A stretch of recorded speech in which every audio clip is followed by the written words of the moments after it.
టీంకి సపోర్ట్ చేస్తూ ఉంటారు. సో ఈ ఒకసారి వీళ్ళకి ప్రోగ్రామ్ అయిపోయినామంటే మళ్ళీ రిస్యూమ్ చేద్దాం. రైట్ మైకేల్ రండి.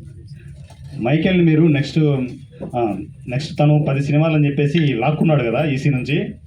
10 సినిమాలు తను చేసుకోనివచ్చు, హ్యాపీగా చేసుకోండి. బెంగళూరులో 10 సినిమాలు స్టార్ట్ అయిపోవాలి, గుర్తుపెట్టుకోండి. దాంట్లో నా రిక్వెస్ట్ ఏంటంటే మైకేల్కి మంచి క్యారెక్టర్ ఖతర్నాక్ చూడలేదు అనమాట. ఆల్రెడీ తోసలేరా? సూపర్.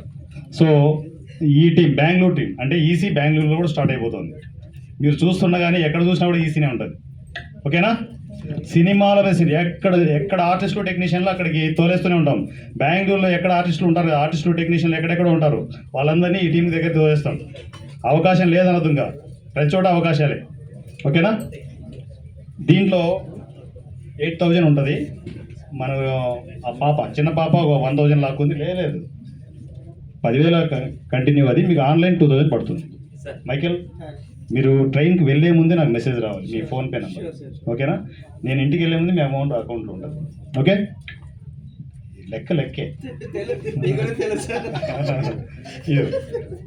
10,000 రూపీస్ స్పార్క్ టీంకి మనం యథావిధిగా మన సాంప్రదాయం ప్రకారం ఒక సినిమాకి రిలీజ్ అయ్యే ముందు 10,000 రూపాయలు ప్రతి సినిమాకి మనం స్పాన్సర్ చేయడం జరుగుతుంది. ఆ 10,000 రూపాయలు స్పార్క్ టీంకి అందజేస్తున్నాం.